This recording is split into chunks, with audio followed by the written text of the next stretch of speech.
Hello friends, good morning everyone. Welcome back to my channel and welcome back to my another new fresh vlog. তো কেমন আছো তোমরা সবাই? আশা করছি সবাই খুব ভালো আছো। আমরা মোটামুটি আছি, যা গরম পড়েছে। এত গরমের মধ্যেও আমরা তিনজন, মানে আমি, পলাশ এবং আমাদের মেয়ে, তিনজনে মিলে বেরিয়ে পড়েছি একটা নতুন জায়গার উদ্দেশ্যে। তো আজকে আমরা সেখানেই যাচ্ছি। অনেকে বলে না, ঘুরে বেড়ানোটা একটা ভাগ্যের ব্যাপার। তো হঠাৎ করে একটা সাডেন প্ল্যান এবং আমরা তিনজনে মিলে বেরিয়ে পড়েছি আর যাচ্ছি একটা জায়গায়।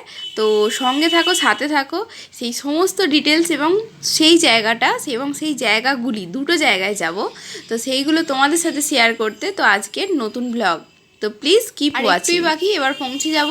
তো ফাইনালি আমরা গাড়ি থেকে নেমে পড়েছি। তো মেয়েও টুপি পরে নিয়েছে, আমিও টুপি সানগ্লাস পরে নিয়েছি। যা গরম আর রোদ্দুর দেখে সত্যিকারের ভীষণ ভয় লাগছে। আর অনেক গাছ ছিল, আর গাছগুলো কি সেগুলো তোমাদের সাথে শেয়ার করব। দূরে দেখো লেখা আছে আধারালয়, আর নিচে লেখা আছে লাহিড়ী বাবার আশ্রম। তো আমরা গিয়েছিলাম ব্যান্ডেল, আর সেখানেই গিয়েছিলাম লাহিড়ী বাবার আশ্রমে। চলো। কোন দিকে? দুদিকে দুটো হাতি দেখে মেয়ে বায়না করলো যে ফটো তুলে দেওয়ার জন্য। আর যা রোদ্দুর। চলো আমরা ছায়াটায় যাই, ভেতরে ছায়াটা। এই কি বড় বড় হাঁস দেখেছিস?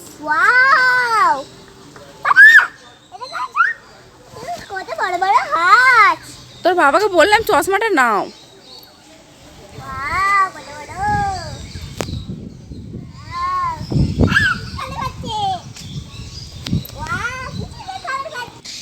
আর একটুখানি ভেতরের দিকে আসতে খুব সুন্দর একটা ফুলের গাছ, চারিদিকে গেটের মতো করে সাজানো, বেশ ভালো লাগছিল। ভেতরে অসংখ্য পাখির ডাক, খুব সুন্দর পরিবেশটা আর মনোরম, খুব ভালো লাগছিল ভেতরটা। আর চারিপাশটা গাছ দিয়ে ছাওয়া, তো আরও বেশি ভালো লাগছিল। দেখি, দাঁড়াও, এখানটা দাঁড়াও।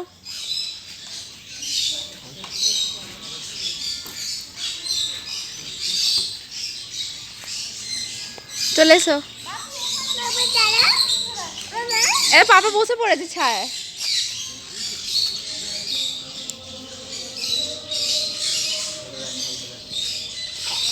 ঠিক আছে।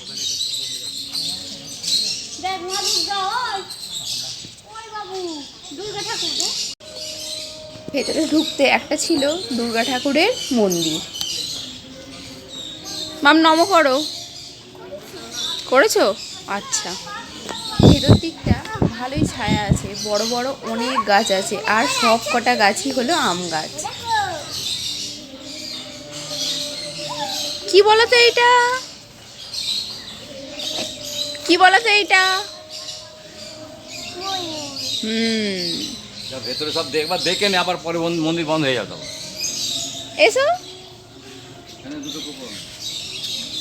জুতো, জুতোগুলো কোথায় রাখবো ভেবে পাচ্ছিলাম না, কিন্তু ভেতরে ছিল জুতো রাখার একটা কাউন্টার। ভেতরে ছিল বাচ্চাদের খেলার জন্য পার্ক, দোলনা ছিল, স্লিপ ছিল, আরও অনেক রকমের ছিল। তো রাস্তাটা মানে প্রচণ্ড গরম, সূর্যের রোদ্দুরটা ডাইরেক্ট পড়ায় রাস্তাটা খুবই গরম ছিল।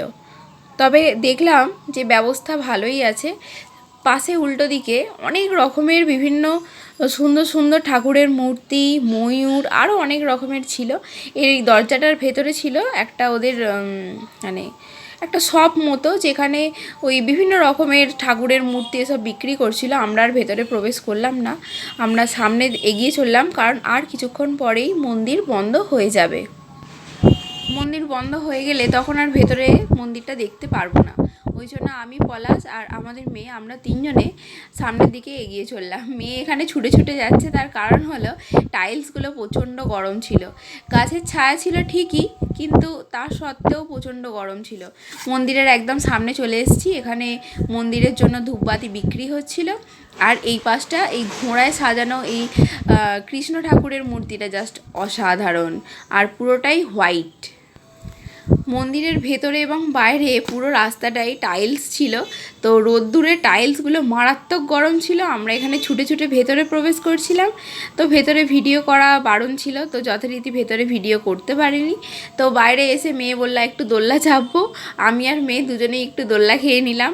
আমার ভিডিওটা করা হয়নি, তাই মেয়ের ভিডিওটাই দেখালাম। সেই দিনকে দুপুরবেলার ভোগটা খেয়েছিলাম লাহিড়ী বাবার আশ্রমে।